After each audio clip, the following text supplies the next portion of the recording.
Welcome to the latest edition of the Hudson County Sports Podcast. I'm your host, Jim Haig, and as always, the Hudson County Sports Podcast is brought to you by my great sponsors, namely Strulowitz and Gargiulo Twin Boro Physical Therapy, located in Jersey City and Hoboken, and Stan Sports Center, located in Hoboken and Saddlebrook, and now with a warehouse in Boonton. My special guest today is one of the best baseball players to ever come out of Kearny. He grew up in Kearny, and then had a good career in high school, pitching for Kearny High School. He then went on to pitch in Montclair State and had a great career there. Probably was a better college pitcher than he was a high school pitcher. And you might correct me if I'm wrong, Jeff. And then went on to there. He got drafted by the Florida Marlins, and he moved up the ranks there and went all the way to AA with the Florida Marlins. And if it wasn't for an injury, he probably would have made it to the major leagues as a left-handed specialist. But it's my good friend Jeff Gogal. Jeff, how are you doing today? I'm doing well, Jim. Thanks for having me on. I'm glad to have you here. All right, so let's talk a little bit about your childhood growing up in Kearny, and whereabouts in Kearny did you grow up, and what was that like? Growing up in Kearny was great. I grew up a couple blocks from the high school on Devon Street. Two older brothers that played sports, and basically the way to compete was to play sports and try and get in with them, which never really worked out. I kind of sat on the sidelines and watched a lot of football on the street is what we did growing up. Okay. But and did you play all sports growing up as a kid? Obviously, you can't be specialized back in your age, in one sport. Did you play all sports? Yeah, I think that was the great thing about growing up in Kearny was there was multiple sports to play and great coaches along the way that helped you along. But I played soccer. I don't think you can grow up in Kearny without kicking a soccer ball. I think that's almost illegal. But played soccer, played Kearny General football, played rec league basketball. So I tried my hand at everything. Okay, and what was it growing up in your neighborhood in Devon Street? Were there a lot of kids your age in the neighborhood that you were able to go find and go play with on a regular basis? Yeah, that was the beautiful thing about Kearny. I always felt like you can go down to the Gunnell Oval, Hickory Park, and whether it's play wiffle ball, play a pickup basketball game, play a soccer. You could always go to the Oval and find a soccer game.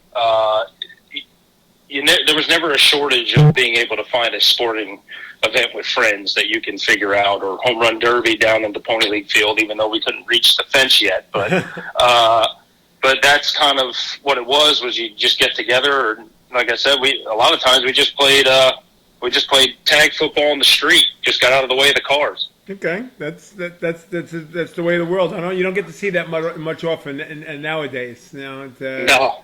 It's definitely a not. sad thing, but that's the way it was. All right, so how much? Your father is Doug Gogal, the volunteer assistant coach at Kearny. He's been there for God knows how long. He also was a mainstay. His teams won the championship in the Kearny Little League every year after year after year. And that your father is Doug Gogal, who I consider to be the baseball guru of Kearny. What was it like to grow up having such a knowledgeable father as a coach and as a mentor? It was great. We still talk basically every day we talk every day about baseball still.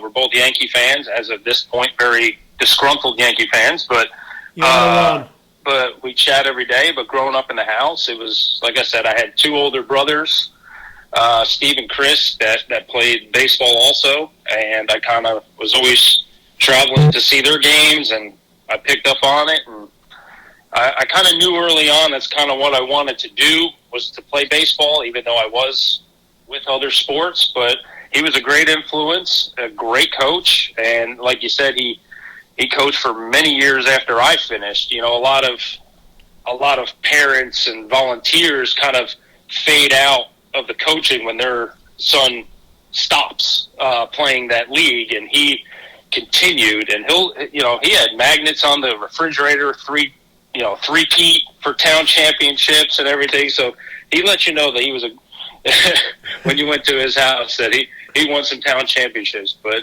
there's not just myself and my brothers, but I feel like a lot of kids benefited from my father. No question about that whatsoever. I wouldn't doubt that one bit. And he's still going strong. God bless. He's still absolutely. He won't admit to how old he is, but he's still going strong. And he's getting a little frustrated because last I talked to him, he threw a couple balls during batting practice. He's usually we called him the Iron Mike. He just threw it right down the middle every time for us. Yep. But he's mixing in some. Looks like he's mixing in some dirt balls now. But he still knows the sport. That's for absolutely damn. No question. And I know Dave Smart relies on your father a hell of a lot, and he's somebody who I admire tremendously. So I'm glad to call him a friend as well. All right, so let's talk about now. And at the high school age, you made the decision that your baseball was your future. And was that a tough decision to make, that you couldn't you specialized in one sport and not worry about the others? Not really. Like I said, growing up in Kearny, you played multiple sports, and we had coaching throughout that was great. But for me, I just kind of knew baseball was what I wanted to do. I always wanted to play baseball. I was an average player at soccer. I was probably below average basketball player. I was a shooter in basketball, but baseball for me it was something that I always practiced more than the other sports. The other sports are more of like a recreation after a while, where baseball I wanted to pursue more. Okay. All right. Now, on the high school level, you played. You were more than just a pitcher. You played what, first base in the outfield too as well? Correct. Yeah, there's not too many positions a lefty can play outside of pitching. So yeah, I played outfield and first base. Okay, and there was no way back then you couldn't specialize in being just a pitcher, right? You had to worry about playing the other sports. The other positions. Correct. Correct. Yeah, you had to learn to hit too. Yeah. All right, that's a long time ago, Jeff. Right, for you in hitting. Yeah, I did end my AAA career with a 500. I hit 500, I believe, or no, 1,000 in AAA. Oh, you made it all in AAA. My apologies. I'm sorry. I'm shortchanging your rank. Okay.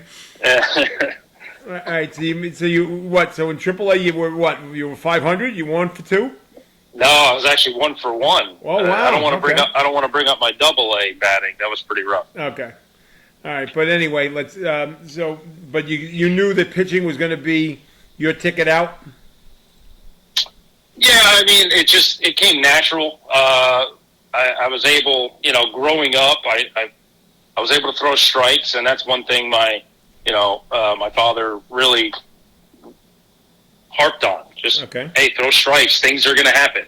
Throw strikes. So I always worked on throwing strikes and being able to throw multiple pitches for strikes, and that kind of carried over from Pony League to high school and beyond. So that's one thing.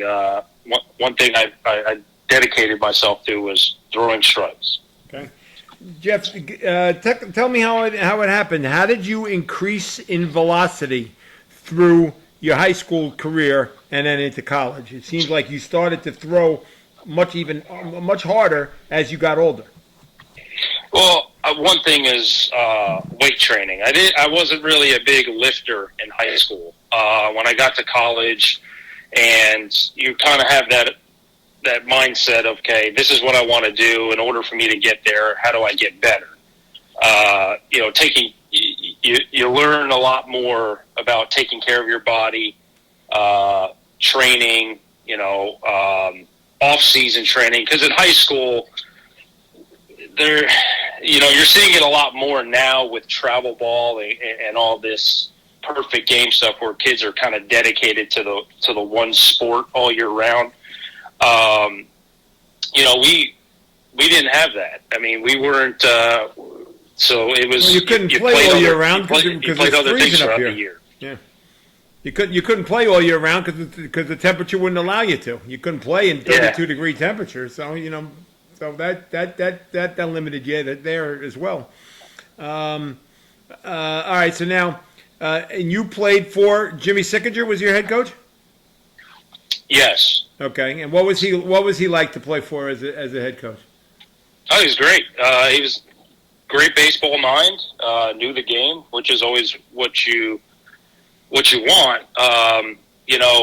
You want somebody that knows the game and is a kind of a player's coach that listens and kind of moves forward with the one good thing about our team also was we all came up together. So when we got to high school, everybody played together throughout youth leagues. So when we got to the varsity level, I feel Mr. Sickinger kind of really honed in on it and helped us really to perfect what we were doing. Because obviously you're a little raw still, but the little things that he hammered out with us helped us to be a pretty good state. Had a pretty good state run as my senior year, but Mr. Sickinger was a good coach. He'll be glad to know you still call him Mr. Sickinger, though. That's absolutely. A lot of respect for that man. Okay. All right. So, but you guys turned out to be pretty good your senior year. You made it all the way to the state semifinals, correct? Yes, we lost in the state semifinals to Bloomfield. Yep. Yes. Yeah. Okay. And that it was 1997. No, that was my senior year of 2000. Oh, 2000. Okay. All right. See, I'm shortchanging it a little bit. I can't. Yeah, that's Yeah. All right. But all in all right. So now you're a senior in high school. And are you weighing any other offers to go to college? And what were your choices? I'm just going to be honest. High school I didn't know. I just, I would go out, play, and then go home. And towards probably, I would say right before the season started is when I started receiving some letters and some workout information from colleges and stuff like that. And, I kind of wasn't really thinking about it that much. I just wanted to play. But, I sat down with Montclair State and Coach Schoenig, and he came to my house. And I kind of knew from that point that's probably where I was going to go. Okay. Did it mean a lot for you to stay close to home? Yeah, I mean, you always feel more comfortable close to home. So yeah, it was a good thing. I got my family and friends were able to come watch me play. That's always good support staff. But yeah, it's good. You can always, and I commuted to college, so I always had my own bed to sleep in when I was done. Okay, all right. What was it like to play for Schoenig? And who was your pitching coach? Was Dennis Morgan your pitching coach? Dennis Morgan was my pitching coach. Okay. And it was. I mean, he's the Moose. He's called the Moose. They're all Mooses. He was. Schoenig is the Moose, and he learned that from Freddie Hill. He picked up Moose from Freddie Hill, and he called everybody Moose. Yeah, he was a. He was very attention to detail. I remember that was the first thing I learned when I got there was how organized he was. His practice schedules were always posted on the wall, and they were to a T. Stretch was from 9 a.m. to 9:16, and at 9:16 we were moving on to the next thing. So it was. He was very detail oriented. Very good baseball mind, and he accumulated some talent when he was there. I mean, I was coming in the year after they had won the College World Series, I believe, for Division III. So, I mean, there was a lot of expectation going into that year to be a World Series team. Right. No question. They did. They won the World Series. They lost in the finals in '97, and they won it all in '98. Yeah. Yeah. And I was there both times that they played in the College World Series. And one time in Wisconsin, that's when they won it all. And then the time that they lost in the finals to, I think East Connecticut State was the team that beat them. That was in Bristol. Was it Bristol? Oh, I'm drawing a blank now. Oh, Kentucky. It was someplace in Kentucky. Mm-hmm. But they had great baseball teams there, and they used to get 2 or 3 players a year get drafted, which it was almost like a pro baseball hotbed. Like you had all these guys getting drafted left and right. So, was that something that was in your mind, Jeff? That there was a possibility that you could get that you can get drafted, or was that the furthest thing from your mind? When I got to, when you go to the next, your goal always is to think of the next step. So, I wanted to pitch beyond high school. Okay. I got there. I got to college. Now, the goal was to pitch well enough to be possibly drafted. That was always the goal. I always wanted to play professional baseball, and I was just the next step closer. So it was really on me to get better and get seen and get noticed and put up good numbers. And a lot of it was working when nobody's looking. I did have a feeling I could pitch beyond, after my freshman year.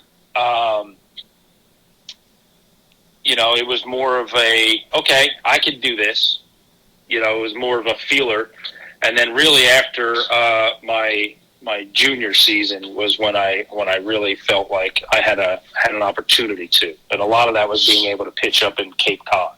Oh, that's right. You pitched in Cape Cod League and did well. Yeah, I led. It was the summer of I want to say it was 2003. Summer of 2003, I got an invite up there. It was kind of like a trial. Obviously, when Cape Cod is going on, the College World Series is going on, so there's a lot of players that were going to be already contracted to play up there that are still playing, so they obviously aren't there. So they bring in some other college talent to pitch, and I know I was there, and there was probably like 3 or 4 other players that were there, and I was on a temporary contract with them, and basically pitched my way onto the team. And what was the name of the team you played for? Was that the Orleans Cardinals? No, I played for the Falmouth Commodores. Falmouth Commodores, yes. Okay, all right. See, yeah, it's coming back to me now. It was a good summer. It was. And how great of a league was that to play in? And who were some of the players that you played in the league against? It's amazing. Just looking at the talent, because everybody read Baseball America. Right. That's what it was. Like you get the issue, you read it, you go to the college section and you read about these players, and to actually sit on the field with some of them that you've been reading about. And the one good thing about playing in Cape Cod and doing well up there was it made me realize I can compete with anybody. So there's always this stigma of Division I. You went to a Division III school. Division I. I had players on my team from Vanderbilt and Ohio State. All these big name programs. And the one thing I realized was they're not as good as I am. Okay. I'm just as good as every player here. All right. Now, were there anybody that became like big league players that you played against or played with in the Cape Cod League? Oh, yes, definitely. Heck, I think that the summer I played there was the summer of the three pitchers that came out of Rice: Phil Humber, Jeff Neiman, and I'm drawing a blank on they all three of them went top 10 picks. Wow. Some of my teammates were. I remember I had a teammate named Jensen Lewis who went to Vanderbilt, who played in the big leagues for a little bit. Was a reliever for the Indians. Really good guy. But yeah, you just run across a bunch of them. A lot of first-round picks were up there. It's a very competitive league. I think it helped that it was a wood bat league because I think it took a minute for a lot of the hitters to get used to that, coming from aluminum metal bats. Yep. And different. It's a different game with wood. No question. It always has been a pitcher's league, the Cape Cod League. So, but anyway, yes. Having some success there, Jeff. Did that get you the idea that okay, maybe I'm going to get drafted? Yes, yeah, it definitely did. So I actually had a very good summer up there. I was actually leading the league in ERA up until my last start. I had a 0 ERA until my last start, and Adam LaRoche hit a ball that I think might still be traveling off me, and I ended up finishing like third in ERA. And when I left there, I remember I started receiving phone calls probably a couple weeks after the season ended. I remember talking to a couple scouts. I remember having pretty good conversation with a Toronto Blue Jays scout at one point, and I was getting a lot of phone calls. And what really got me was my senior season at Montclair State. We went down to Tampa, and we played a bunch of teams in the Florida area. And just I wasn't one that I kind of focused on the field, focused on the game. I remember going out to do my warm-up pitches before the game. I step, I toe the rubber in the bullpen. I look up, and there's probably about 20 scouts sitting right behind the catcher, behind the fence. And I said, "Oh wow, okay, here we go." So it adds a lot of pressure, and not to say I wasn't being scouted before that, but just to see it in your face was kind of like, okay, this is a definite possibility. Okay. All right, we'll be back more with our guest Jeff Gogal from Kearny. But we have this message from Stan Sports Center. Stan Sports Center is your local full-service sporting goods vendor and authorized team dealer. They offer quality products and dozens of brands to outfit your team top to bottom. Stan's has proudly been supporting the local community since 1946 and is your one-stop shop for uniforms, equipment, online team stores, and so much more. Locations in Hoboken and Saddlebrook, and now they have a new warehouse in Boonton, and servicing the entire tri-state area. Visit them on the web at Stans Plural Sports Plural CTR.com. That's Stans Plural Sports Plural CTR.com, and check them out on social media for their latest creations. That's Stan Sports Center, 528 Washington Street, Hoboken. The telephone number there, 201-798-4466. And if you mention the Hudson County Sports Podcast and you go to Stan's and you say hello to my friends Danny and Lou and Todd, and you mention the Hudson County Sports Podcast, you get 10% off on all retail in the store. Not a bad deal. So that's Stan Sports Center, a proud sponsor of the Hudson County Sports Podcast. All right, we're continuing now with Jeff Gogal. And Jeff, tell me a little bit about now your senior year at Montclair, and is it tough for you to balance the idea that, okay, I may have a chance to go pro, or do you worry just strictly about pitching your senior year at Montclair? How do you balance the two? No, you can't worry about it. At the time, I always felt is if I go out and do what I'm capable of doing, good things will happen. So, I didn't dwell on it. I just went out and pitched, and that's really all you can do. If you start looking ahead of things, you miss out on the present. So I always tried to keep it, one day at a time, and hopefully, like I said, my father would always say, everything will work itself out. You do your job, everything will work itself out. So that's kind of the way I went about it. All right, you had a very good senior year, but tell me a little bit about the draft, which was held over 3 days back then.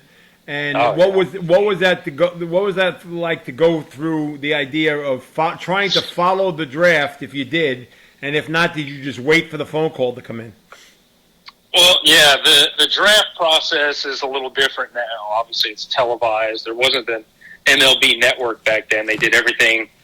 You can simulcast it over the computer. Basically, you can hear the picks coming in. I just remember leading up to the draft, probably about a week or so before, is when I really got the indication I was going to get drafted. I had a lot of phone calls coming in from area scouts, and I've advisors calling, agencies calling and stuff like that. But you don't know. I was new to the draft. I didn't get drafted my junior year, which was a little disappointing, not getting drafted my junior year. Even if it was like a late round throw in, just having your name called would have been cool. But just hearing from area scouts and kind of listening to, hey, we're thinking about right in this area, hey, in this round, just be prepared. This is where I'm hearing, that's kind of the stuff you're getting, and you kind of just, okay, I don't really want to hear about it. Just give me a call, Okay. But the draft was, it was over the computer, so I had it playing in the background, and I kind of knew I wasn't going to be a first rounder, right. But you do kind of listen to what those scouts were saying. So around the 6th round on is when I really started paying attention. It's actually a funny story. I was sitting there, and the draft is going on, and my father was still a police officer at this time. Okay. So he comes running in the house, and it was the 12th round, and he comes running in the house, and he's like, anything? I said, nothing yet. And as soon as I said that, the Marlins picked me. Oh, wow. And what round was that, 9th? It was the 12th round. 12th round, okay, I'm sorry. Number 368. Okay. And what kind of a feeling was that to hear your name selected by the Florida Marlins, the Florida Marlins at that time? Yeah. Florida Marlins at the time, yeah. Now they're the Miami Marlins, but it was great. I mean, it's one of those accomplishments, that you that I was talking about earlier. You pitched in high school, okay. Let me get to college and pitch, okay. Now I pitched in college, and again, in college I did want to play in the Cape. So I had the opportunity to do that. So that was another goal. Okay, what do I do after that? Now it's get drafted. To hear your name is great, and I'm sure every player has the same feeling. I kind of jumped up out of the seat. I kind of gave a little fist pump. I gave my dad a big hug, and my phone rang probably about 10 minutes later from a Marlins area scout, and he was at my house later that night talking to me. Okay. And, without getting into details, the signing bonuses now are out of control. What kind of, could you have even bought a car with the signing bonus that you received? No. No. No. It was more of and again, I didn't have representation or anything like that. I didn't, everything is slotted now, so you're going to get this. It's all out there. Oh, so you did not have an agent before you got drafted? No, I didn't have. I honestly didn't have an agent until probably my first full spring training. Really? Okay. Yeah, I just went. In your eyes, when you're picked, you say, "All right, this is it. Let's get to work." At that point, I just said, "Just give me a ball, show me a mound, let's go." Okay. I felt like I would make up the difference in hopefully a few years pitching in the major leagues. All right. And did they send you to instructional league to start, or did you get sent to, say, a low A right away? I went to they had short seasons. I went to Jamestown, New York, in the New York Penn League. Oh, okay. Is where they sent me. So I showed up there. I had about 4 or 5 days to get there after the draft. Then we started kind of workouts, and they kind of put you in line of a rotation or what your role was going to be when you got there. So, yeah, I drove to Jamestown, New York from Kearny, New Jersey. Okay. And that was, about 6 hours? Oh, gosh, I don't even know.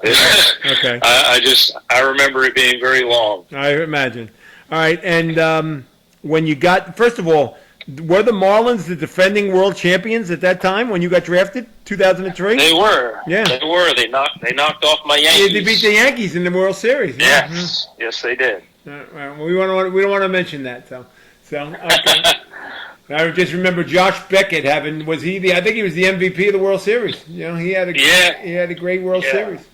Yes, they did. All right, so when you first got to Jamestown, did they make you were you first a starter there, or they had it in mind that they were going to make you a reliever? I was a starter when I got there. So, like I said, when you get there, you kind of you have a workout. They put you up in the old Red Roof Inn, the Red Roof Inn off the highway, and I had a teammate that was my roommate, and show up to the field. We showed up to the field. We just did workouts, and we had my pitching coach at the time was John Duffy, great guy. He told me that you're going to be a starter because a lot of players that are drafted are starters. Right. There's a couple specialty guys that were closers in college that come in. They kind of know their role, but it is an adjustment if you're a starter going to a reliever. But they made me a starter for the Jamestown season. Yes, I was a starter. Okay. And did you have success right away, or was it tough? It was different. I didn't. I believe I finished with more strikeouts than innings, which was okay. But my ERA was a little higher than I expected. But the one thing you realize when you get to that level, growing up, I was probably one of the better players on all of my teams. Easy. Yeah. So when you get to this level, you realize everybody there was the best player on their team. Right. Growing up and in high school and in college. And the level of talent that was sitting on that field, I was like, oh my goodness, can I? And then you start going, okay, can I compete with this? I'll never forget, because what you do as a starter is when you're not starting, you're charting. So you're doing either radar charts, or you're doing game charts, or you're doing pitching charts, and it's chart life as a starter, basically. And at that level, Jeff, correct me if I'm wrong, the pitching staffs were like 20 some odd men deep, right? You were on a team with it wasn't like what it is in the major leagues now with 13 pitchers. You had like 20, 21 pitchers on your team, correct? Yeah, I'd have to look back at the numbers, but it's definitely instructional. So, yes, you want to win because you're competitive, but there's pitch counts. They make sure if you are a reliever and you pitch, you're probably down the next day. It wasn't as competitive as it got to when you were getting up into like AA, AAA, where AA, AAA managers with success, they can become major league managers. Right. So, they're looking to win, but it's definitely an instructional league where it is kind of set in stone what's going to be happening. All right, so that's your first year of pro ball. That's what, 2004? Yeah, the 2004. So again, it was a short season, so it started after the draft. Right. So it was about a half a season. All right. Did you have any idea what the plans were for you going forward? Did they say, yeah, we want you to go to Florida for instructional league, or pitch somewhere in winter ball? What was the deal? After that season was over? After my first season, I got a call that they were going to send me to preseason instructional league. So they took a certain amount of players and brought them down to Jupiter, Florida, which is where our spring training was. First time there. Beautiful area. Ended up living there for a while. But you just went to an instructional league where they kind of went over a lot of detail-oriented stuff, like working on certain pitch types with you. It was more hands-on, where you got with, at the time, our pitching coordinator was Wayne Rosenthal. Okay. And, he was kind of running it for the pitchers. They had instructionals for hitters and catchers and everything, too. But the pitchers group was kind of run by him and a bunch of pitching coaches throughout the organization. Okay. Did you get a sense early on, Jeff, that you were moving up the ranks? Did you feel like, say, okay, I'm throwing pretty well, maybe I can move up the ranks and find out where I'm going to get, sent for my next season? Did you have any idea? Well, when you go to spring training, this is my first spring training, so you go to spring training and they group you. So it's group 1 through 5. Group 1 would be AAA, 2 AA, 3 high A, 4 low A, and 5 is instructional. I started in group 4, which is low A, which was Greensboro, which is kind of my whole draft class was in group 4 to start, and then they shuffle guys around. They either move them down, and obviously it's a business, so you've seen some of your teammates get released, and sure. or there's a lot of shuffling around. So I was in group 4 my entire camp until the last day when they were breaking camp. They Wayne Rosenthal pulled me aside and told me, "Hey, we're going to put you in high A." So I skipped low A to start the season. I had a very good spring training, throwing strikes, getting people out, and they put me in high A Jupiter to start the season. Okay, and that's where you began. Your second year was high A. Yeah, my first full season was in high A as a starting pitcher. Okay, and how did that season go? It was okay. It wasn't. I suffered a slight injury and had a little bit of a setback. I do remember being ejected from my first start. Ejected? What'd you do? Yeah, I intentionally hit somebody. Okay. Yeah, it was an unfortunate situation where I had a runner on second, gave up a bloop. I remember this like it was yesterday. Oh my goodness! Gave up a bloop single. Runners coming home, and actually my catcher. There wasn't even going to be a play at the plate, but he still. At this point, you can still light up the catchers. Right. And he hit him, and there wasn't even a play, and he ended up never playing baseball again. Really? He broke his leg, and he had to have a metal rod put in his leg, and he never really came back from it. And so, I had the runner went to second, first base was open, and I remember there was a meeting on the mound, and they were, a lot of the fielders were upset about it, and obviously it's one of those things. We'll get them next time. I said, well, heck, there's first base open. So my next pitch was in the numbers of the next guy, and I swear I got thrown out before the ball even hit the batter. But it's one of those things. It's your first start, so you're like, oh gosh, did I do the right thing? And my manager at the time was Scott Cousins, who is now one of the coaches for the Baltimore Orioles. I think he's the bullpen coach for the Baltimore Orioles now.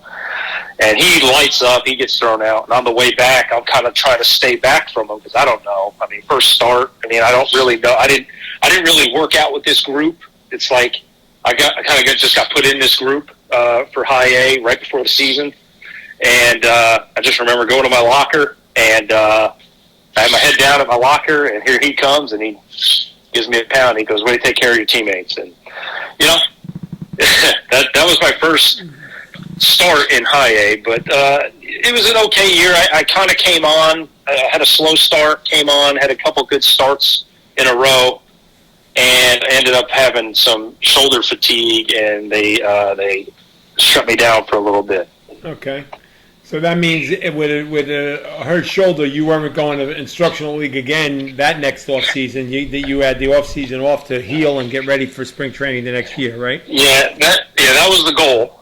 So I did my rehabilitation. They chalked it up as tendonitis, and so when I came back from being on the disabled list, that's when they moved me to the bullpen. That was my first stint in the bullpen, was coming back. I had one outing, and then they made a move and moved me down to Greensboro. So they moved me to low A, and I finished the season there pitching out of the bullpen. All right. Did you look at that as being somewhat of a demotion, or did you look at that as saying, okay, maybe this is the next step in my career, and now that I'm going to become a reliever?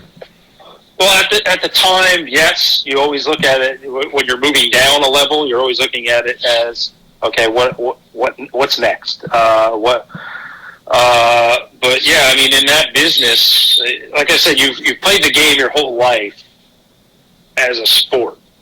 When you get to that level, it's not only just a sport; it's also a business. So when decisions are made like that, obviously, the hamster's going in your head. You're like, okay, what are they thinking about me? What are they thinking? But I went down there. I had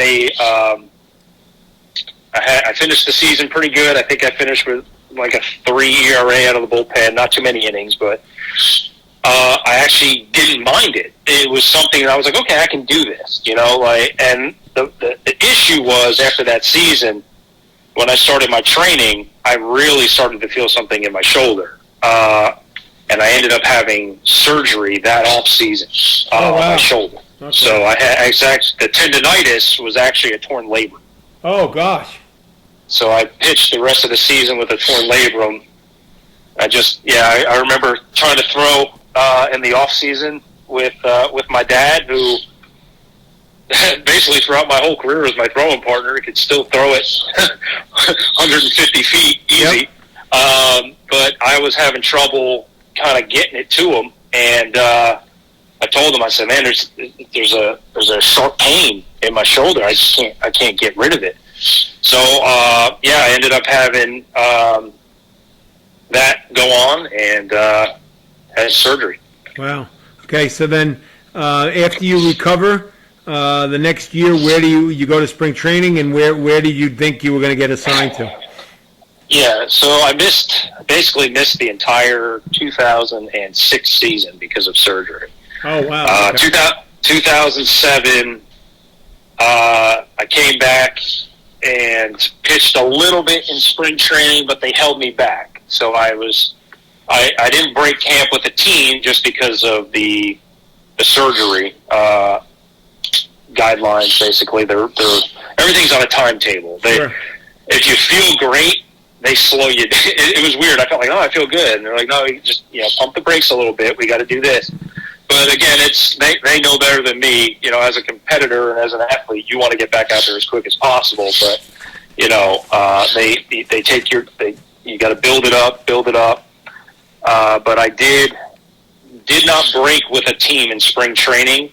I pitched in what's called the extended spring training. So okay. That was that group 5 I was telling you about earlier. They stay back when the season breaks, and they play games at 12 o'clock in the afternoon. It's 130 degrees. But yeah, I would kind of, because I was considered a higher level than that, they try and work me in first, and I'd get my innings in, and then I'd go do whatever I had to do training-wise and rehabilitation-wise, and then I was done for the day. But I would say probably I'm not sure when, but they gave me a call up to Jupiter again. I went back to Jupiter that year in '07 as a relief pitcher. A couple months into the season. Okay, and that's at 2007? Correct, 2007. Okay. And then you started to move up the ranks a little bit. You went right from A to AA, correct? That year? Yeah. I had a very strong '07 season out of the bullpen. I was able to kind of pitch well. Again, I remember my manager was Louis Durante, very charismatic manager, and I was at the point where I hate to say it, but coming off the injury, I was a 6 up, 6 down guy. Up 6 runs, down 6 runs, you're pitching, just to get my work in. And I remember kind of cornering him and saying, hey, put me in a game that means something. Like, I want to get that feel again. So all of a sudden he started putting me in tight situations. I ended up becoming the setup guy for the rest of the season. Mm-hmm. So I ended up finishing with a very good ERA, very good strikeout ratio. And the next year I was in line for AA. Beautiful. All right, so we'll be back with more with Jeff Gogal after this message from Strulowitz and Gargiulo Twin Boro Physical Therapy. For over 40 years, Strulowitz and Gargiulo Twin Boro Physical Therapy has been caring for Hudson County. With modern, state-of-the-art offices in Jersey City, Bayonne, and Hoboken, you can count on Carl Gargiulo and his highly trained, experienced staff of physical and occupational therapists to help you recover from an injury, get post-operative care, or reduce your pain and help you get back to doing what you love to do. From back pain to balance difficulties, sports injuries to joint replacements, Carl and his staff will help you regain movement, resume activities you love to do, and recapture your independence. The number there is 201-792-3840. Please feel free to call Carl directly with any questions and visit their Hudson County offices or any of their other 42 Twin Boro locations throughout New Jersey. To learn more about Twin Boro and physical therapy, please visit the website, which is twinboro.com. And just to let you know that the one office is located in Jersey City at 1 Nardone Place. That's the telephone number there, 201-792-3840. Or the Hoboken address, which is located at 1422 Grant Street, Suite 4C in Hoboken. That telephone number there, 201-963-8808. Strulowitz and Gargiulo Twin Boro Physical Therapy is an in-network provider accepting all major insurances. And I can truly well attest that not only am I they're a proud sponsor to be with the Hudson County Sports Podcast, but I am also a client. I go to Strulowitz and Gargiulo regularly to get my physical therapy, and without Carl Gargiulo, I wouldn't be able to walk today. So I owe him a lot. He's been an absolute godsend for me. So Strulowitz and Gargiulo, Twin Boro Physical Therapy, a great sponsor for the Hudson County Sports Podcast. All right, we're back with Jeff Gogal, and we're going through his baseball career. And we're at 2008, I guess, Jeff. And where are you standing there at that year? Where were you moving as you're moving up the charts? That year I was in AA, broke camp with AA, so it was the Carolina Mudcats. Minor league baseball just got some cool names, don't they? I agree. And some great logos and great hats. I try to collect those. So. Yeah. But anyway, the Carolina Mudcats. Who was your manager there? Do you remember? Matt Raleigh was my manager that year. He was actually my manager in Jamestown also. Oh, okay. My rookie year, so he actually was my manager that year in AA, and we had some talent on that team. We lost in the championship that year. Game 5 or 7, I can't remember what we played, but we lost in the last game of the year. And who was some of the talented players on that team? Well, our starting center fielder was Cameron Maben. Oh, wow, okay. We had our second baseman was Chris Coughlin, who was the NL Rookie of the Year, I believe, the next year. Our first baseman was Gabby Sanchez, who played a few years in the big leagues, Marlins and Pirates. Just some really good players on that team. Okay. Did you get a sense at that point that you were moving your way up the charts, that you were moving up the ranks, and you were going to get a chance to pitch AAA? Yeah, I mean, I had a very good season. I ended up making the All-Star team that year in 2008. So that was a good career accomplishment for me. I always wanted to be an all-star. As a reliever, it's hard to be an all-star unless you're a closer at some points. I wasn't the closer, so I was kind of like a middle relief, but you can see them starting to work me into being a left-handed specialist to where, okay, there's two lefties coming up, Gogal, get ready. I can see, and I was fine with that. Give me 2 outs. I'll take me out of the game. I'll go hit the spread. I'm fine with that. But that's I can start seeing it happening, and it was an exciting time. We had a good season. I was having a great season on a great team. Okay, and then what happened during that off season, and then going into the next year? And did you know that you were going to have a chance to go to AAA? Yeah, actually. So the next off season, this is where where my career kind of really took a turn. So that off season, working out, I lived in Jupiter at the time. Okay. So I would go to the facility and work out in the mornings, and I'd work out with guys that I played with. I'd work out with the major leaguers. I had a good relationship with a lot of them, and I kind of had a sense. I didn't think I was going to be a 40-man player, but I thought at least I might get a spring training invite, just because of the season I put together. But it didn't happen, and that's kind of a little frustration set in there. Then the mindset of, man, what do I got to do here? I just had 2 really good seasons in a row. I was an all-star last year. I know I'm not going to make the 25, but give me a cup of tea in spring training camp, and we'll go from there. Okay. But I didn't get the invite. I did get a couple call-ups during that spring training. One was against the Mets. I pitched, but that's kind of where I had an injury to my elbow that year, that spring training, and it kind of cost me that 2009 season, which kind of put me as a major setback in my career. Okay, and it was an elbow injury? Yeah, I can again. You always remember these like they're yesterday, but I remember during the camp, the major league left-handed pitchers out of the bullpen were not having a good camp, and at the time they were coming down and kind of looking at some of the lefties that were. I was working out in the AAA group, so I was in Group 1, and I remember having an outing against the Jeff. I got to stop right now, real quick, because I got to. Hello. I'm here. All right, okay. We're back with Jeff Gogal. Had a little bit of a break there, and now Jeff, talk a little bit about you had an elbow injury, and that slowed your progress a little bit there in 2008.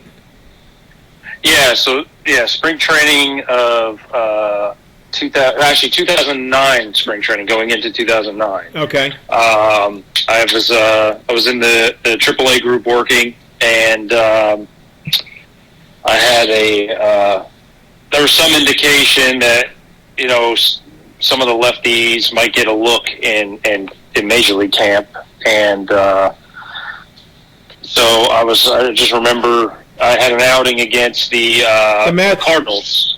Yeah, the one against the Mets that was on television. I remember that very well. The Met. Before that, I pitched against the Cardinals on the backfields, the AAA. I had 2. They kind of list what you're going to do, like everything's scripted. So the starter will go 3, this person will go 1, 2. So I was slated for 2 innings that day, and I just remember warming up in the bullpen. And I was having a good spring, and I just felt a little tightness in my elbow. No pain, just tightness. So I just said, okay, I'll probably just work this out. So I go out, I throw my 2 innings, I do 2 scoreless.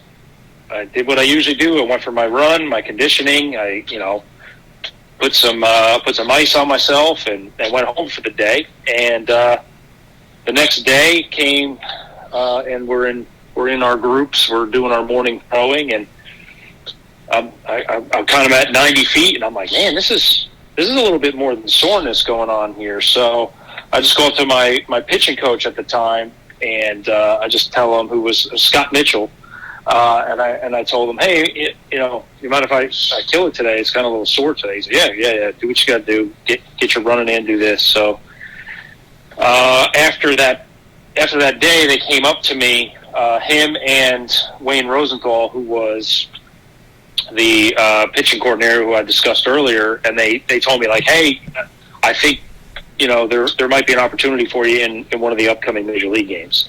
So what they basically do is they pull you from minor league camp, and they kind of say, hey, you're in this camp today. And they call it backup duty, just in case, like, let's just say the starter goes over his pitch count, you come in. If there's 1 or 2 outs, you finish the inning, and then you're done. And it's rare you get in. And I've done that probably about 7 times by this point. And this is the first time they came to my locker the next morning and said, hey, get your stuff. You're going to St. Lucie. And I remember Wayne Rosenthal saying, You're from New Jersey, right? I said, yeah. He said, well, call your family. You're probably pitching in this game. And I said, oh, wow. That's the first time I've ever heard that. So sure enough, I gave my dad a little message like, hey, make sure, I'm going up to St. Lucie for backup, but they're pretty confident I might pitch. So sure enough, I got in the game, threw an inning, did well, but it was a very painful inning when I was throwing. And, I broke camp with Double-A that year. They moved me down to Double-A. I had a couple innings in Double-A. At this point, we were in Jacksonville. And I remember we were in Birmingham. And I'm sitting in the bullpen in Birmingham. And center field sign is a Dr. James Andrews orthopedic surgeon sponsorship sign. And I'm going, please don't be. In my whole mind is, please don't be that. Please don't be that. Just be some tendonitis or something. So after the game, we go in the locker room. And I was, I had been doing some treatment on it, some stim and some, massaging and heating and everything. The issue was I could pitch. I could pitch in a game, but I couldn't pitch the next day. Okay. And as a left-handed reliever, that's a no-no. Right. You got to be ready to go. So luckily at the beginning of the season, I only had a couple of outings where I'd come in for an inning and be done. Well, I pitched the day I pitched, and it was really sore. And I kind of made a comment to the trainer, and he's like, well, maybe we should shut you down. Actually, his comment was, well, let's just see. So I said, okay, go through the game. I don't pitch. I'm sitting in my locker. And he comes all of a sudden to my locker. And he's like, hey, maybe we should let them know we should shut you down. And I said, I thought we were going to wait. Okay. 2 seconds later, my manager calls me in, who was Brandon Hyde, who is now the Orioles manager. Right. He calls me in. He says, congrats, you're going to AAA. And then I looked at my trainer as giving him the look of don't say a word, but he kind of said, hey, well, just to give you a heads up, he's been working on this. Well, then they shut me down, so I actually never made the flight to AAA. They sent me back to Jupiter for some testing, did some rehabilitation, which didn't translate into any progress. Had a MRI, and they found that I didn't tear my ligament, my UCL, but it was stretched to the point where it will not be repaired without surgery. Oh, so, wow. So that '09 season was kind of a wash, but that was the turning point, really, of my career right there. Okay. All right. So then you underwent surgery and you missed most of the '09 season. Did you come back '10 with a chance to pick it back up again, or were you pushed down the depth chart a little bit? Yeah, I got. Obviously, it's a grueling process, rehabilitating an injury, especially the elbow. And I pushed through. I got a chance, which is I actually had surgery on my birthday. That was the only dates available were my birthday or 2 months later. I said, "Well, happy birthday! I'm having surgery." You know, Okay. so that was a good birthday gift to myself that year. And that was just based on me. Okay, I want to get back. I want to get back as quick as possible. I don't care about celebrating my birthday. So spring training the next year. So my birthday was in June. So I had surgery June 10th, and I was pitching in spring training games the next year. But they held me back. So they let me rehabilitate with, again, I was back down in the extended spring, and then they moved me to Jupiter to get game action. So they would put me in games in Jupiter. Okay. And then did you go then to pitch? You pitched AAA in 2010, or? Correct. Yes. So I was in. We were in Daytona, Florida, and they called me to the office and said, "Hey, you're heading to AAA," which at this point was New Orleans. Not a bad place to go play baseball, that's for sure. No, it's hot. It's hot. It's nice. It's hot. This is I mean, I live in this area now, but I wasn't. It is a definite steamer down here during the summer. Right. Flew there. Had a few innings there, and see, and I have a New Orleans Zephyrs hat too. See, how about that? There you go. Yeah. There you go. I think they're the baby cakes now. I can't remember what they are. There's something weird now. But yeah, I flew down there and had a couple outings, and we were in Colorado Springs, and they called me in the office again. Again, that's what some people don't understand. The minor league baseball, Major League Baseball is, they always say, pack light and don't unpack. Yeah. Because you never know. You're a phone call away from multiple moves. So within a few week time frame, I was in Jupiter, Florida, Daytona, New Orleans, Colorado Springs. But while I was in Colorado Springs, they called me in the office again and said, "Hey, listen, we're going to send you. They're moving you to AA." And I'm like, "Oh, here we go again." You know. But the reason was they were going for they were actually in the playoffs, and I needed to be on the roster by a certain time to be eligible for the postseason. So they needed a lefty reliever for the postseason run. Okay. So they moved me down there. Actually, me and my my roommate through all this, we were kind of moving around together. It was Todd Doolittle. He went to Mississippi State, very good friend of mine still. But we were on the same flight. We flew out from Colorado Springs to Mobile, Alabama. And obviously we played here together in '08. We were on the same team in '08 also with the Carolina Mudcats. So we already knew we were going from high altitude to basically no altitude and humidity.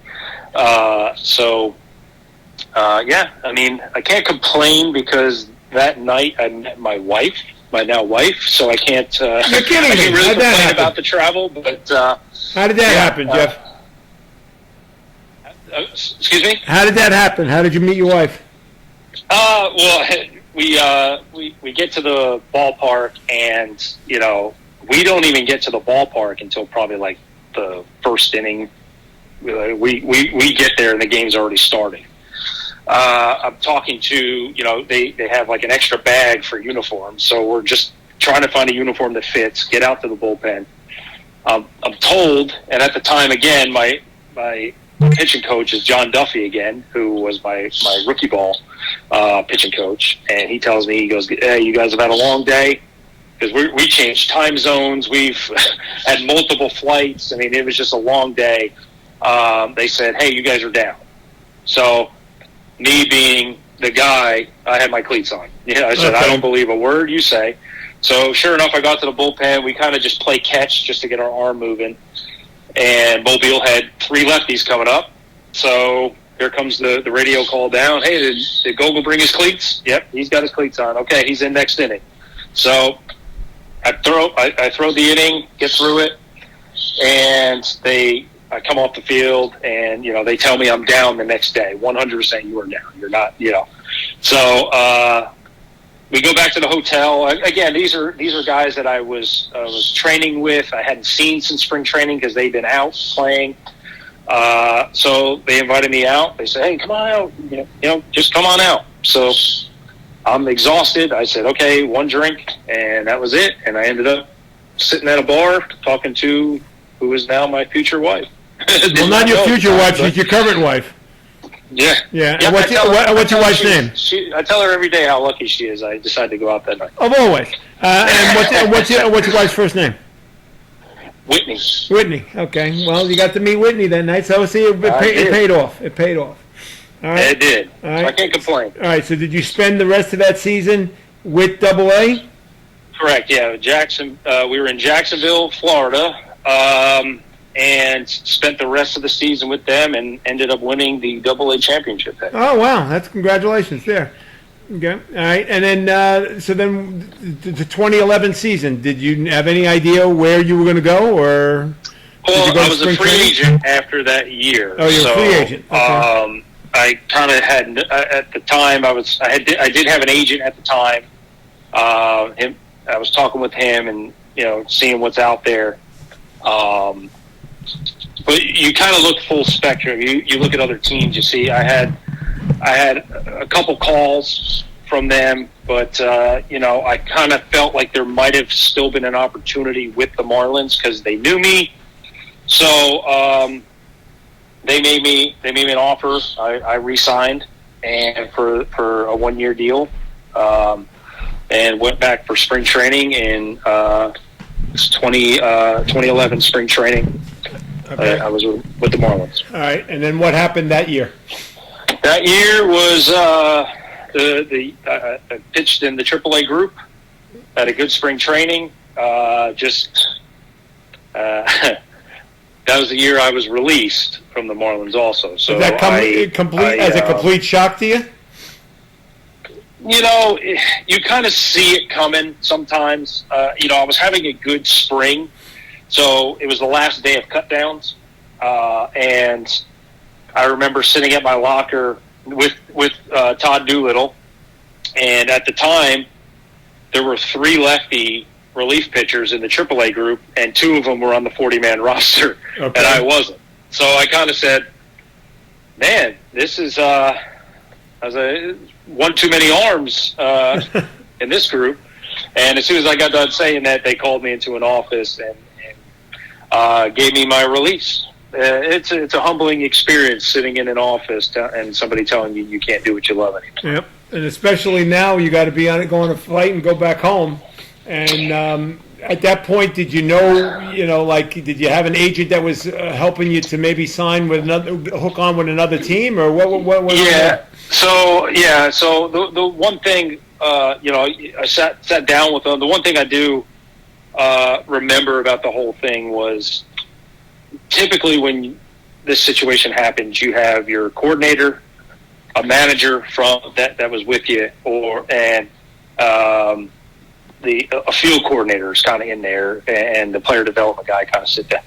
When I sat down, the room was kind of filled, and I was like, "Man, this is weird." But they actually made a couple of nice comments to me about my work ethic, and they appreciated everything I did. And I had multiple people in the room that I wasn't expecting, but they gave me my release, and the first thing I did obviously was let my father know, like, "Hey, this situation happened," and then I got with my agent, and he told me to stay in Jupiter for a couple days while he kind of the problem is with that time frame is everybody else is doing the same thing. Yep. So they're all finalizing rosters, doing cut downs, everything like that. So I stayed for a little bit, and at that point I just decided to I actually came back to Alabama. To be with Whitney, and that's when I wasn't really getting any calls, so we looked at a couple independent team routes. I had talked to at the time, the Somerset Patriots. He had called me a couple times. And then Joe Capapietra called me from the Jackals, and I just kind of made a decision. I'm just going to go play for them and hopefully get picked up. Okay.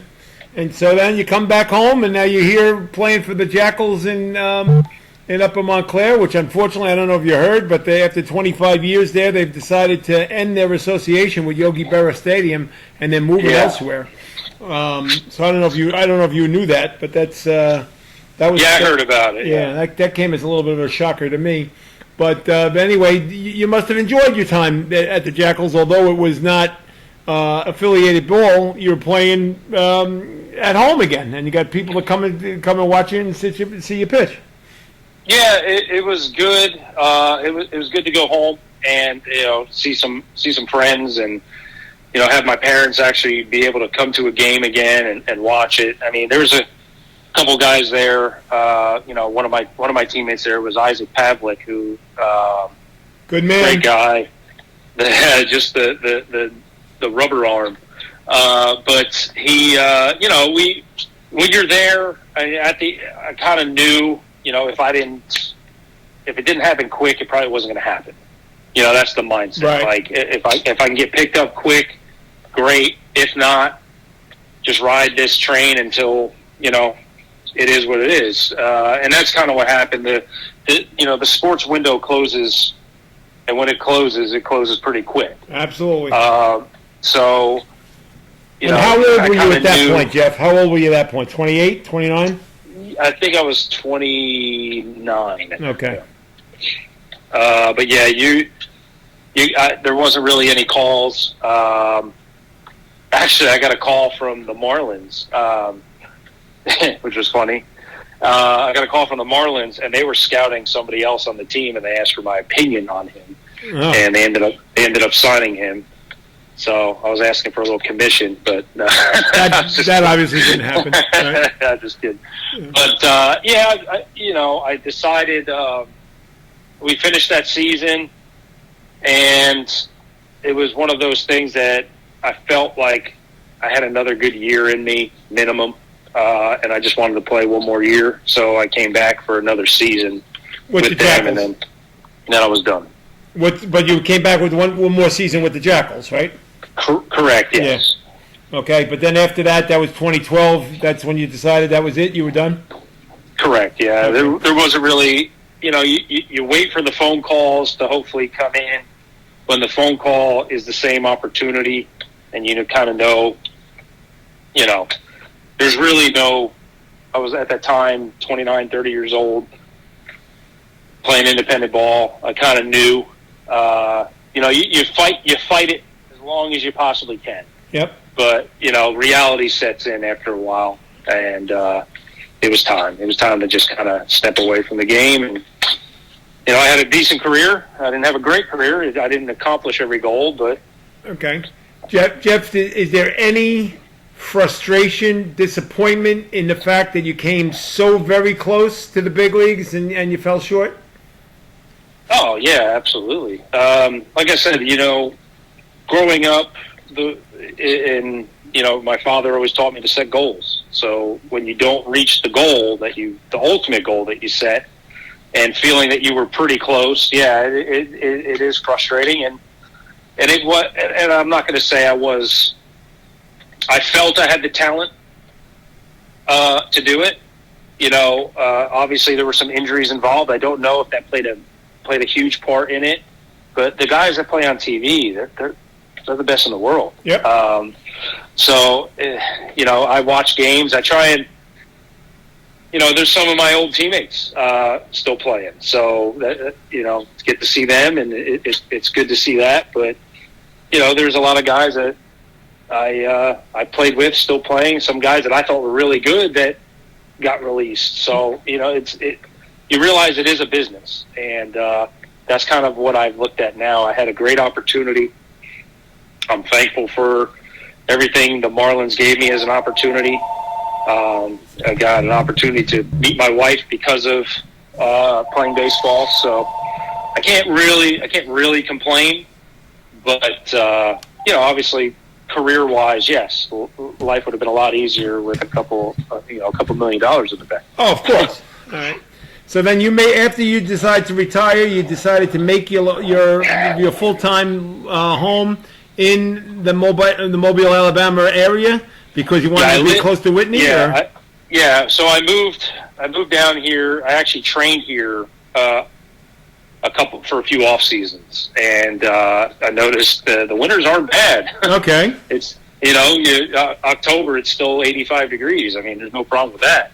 So I was able to train and played my last couple seasons while training down here, and just decided to stay. I live in, we call it LA. It's Lower Alabama. Oh, okay.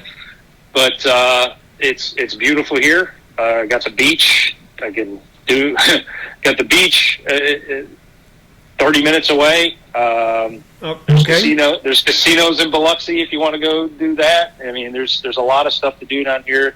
Got great weather all year. You got to worry about a hurricane here and there, but that's part of it. Okay. Now, correct me if I'm wrong. After you retired, you still stayed close to the game, and the fact that you did some private pitching coach lessons and taught kids on your own, and did that keep you close to the game? And also, did you channel your father a little bit in terms of teaching other kids? Yeah, I mean, it's kind of a natural thing. I actually there's a place down in Foley, Alabama, that I went to. It was a little sports complex, and that's where I would kind of go and work out. And the owner of the place told a couple of the parents, what I did and what I was there for. So a couple of the parents approached me. I didn't have really any intentions of doing lessons because I was still playing, and I just kind of wanted to go down there, get my work in, and get out. But I struck up a relationship with the owner, and he said, "Hey, do what you got to do. If you want to do some lessons here, do it." So I decided to do some pitching lessons, and met some great families down here. And sad thing is, some of these kids are now going to college to play. The ones that I was doing lessons for. So that's how long. That's a sign of getting old, Jeff. That's the thing. That's what happens. It's crazy. All right, so you decided that that's going to be your home. You and Whitney got married what year? Oh, you're putting me on the spot now. I think it was 2014, September 20th, 2014. There you go. Okay. And how many children do you have? I have two young boys. I've got Owen, who's 6, and Logan, who is 3. Oh, God bless. All right, so you got a couple of pitchers in your making. You could work with them like your father worked with you. Yeah, we've got Owen's got his t-ball practice today, so we'll be going over there. I'm not coaching. I'm just kind of a spectator at this point, but we'll see. All right. And then what are you doing? What are you doing for a living? I actually am a sales manager at a BMW location in Mobile, Alabama. Nice. And so you get to drive a BMW every day back and forth to work? Yeah, because I have to pay for it. Oh, okay. Yeah. All right, yeah, I have, yes, I do drive a BMW. All in all, do you look back and say, wow, I had a really good career, and it's all based on my association with the sport of baseball? Yeah, and again, I think a lot of it is, and I go back to just growing up in Kearny. We touched on it a little bit earlier that, no matter what sport you played, you had great coaching growing up. And that's how I always felt. Obviously, for baseball, it was my father I would gravitate to. I played travel soccer with the Thistle, which is kind of the big thing there. And at my time there, my coach was Tom Burns, who was a great motivator, great coach. and obviously I did rec wrestling with him also, but you can't mention wrestling in Kearny without mentioning Tony Caratora. God bless him. Yep. No God bless, and sad to hear of his passing, but he was just he passed the torch on to the right person though, because his son is now the head coach. So Tony Jr. is doing a very good job. So yeah, but whenever I'd come home to train, I'd throw in the high school gym, and there was Tony, always sitting there chatting my ear off, telling me how proud he is, and just a great guy. And like I said, you can always find a game, and it was competitive and it was fun, and I had a great upbringing. My father, always taught me big ears, little mouth. Listen up, shut up. Yep. Just do what you're told, do what you got to do. Work when nobody's watching, and I've kind of carried that through my career, throughout my career, up until pro ball, and hopefully I can instill that into my two youngins and see them be successful in whatever they, even if they don't play sports. I mean, I'm not gonna push them into sports if they want to play. I would absolutely support every moment of it. Well, you're doing a great job already as a father and as a provider, and you're always going to be somebody who I hold near and dear to the heart, because you were about as good as it got from Kearny. So Jeff, I really appreciate you taking the time to talk to me today. Best of luck to you and Whitney and your family, and I hope we definitely keep in touch. Absolutely, I appreciate you reaching out to me to do this. It was fun, and if I get back up there, me and my wife are talking about getting back up there sometime. I'll definitely reach out. It sounds great. I look forward to seeing you. Thanks, Jeff. I appreciate it. Thanks for the time. And that was my special guest today, Jeff Gogal from Kearny, who had a great career as a baseball player, going all the way to AAA with the Florida Marlins organization. Just missing the chance of being a big leaguer, but he made it all the way to AAA.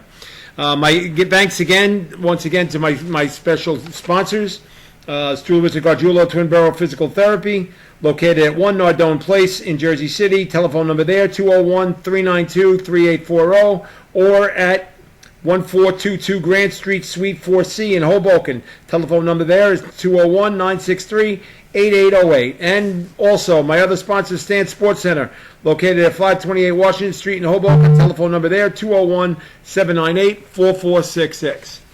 Thank you very much. Wanted to say my special thanks to my executive producer, Johnny Haig, my great nephew, who without him, there would be no such thing as the Hudson County Sports Podcast. And we're coming up on our 3rd anniversary in November. So it's amazing how we keep going. So thank you very much for listening this week. And we'll have another edition of the Hudson County Sports Podcast coming your way next week. Thanks again for listening. Take care now.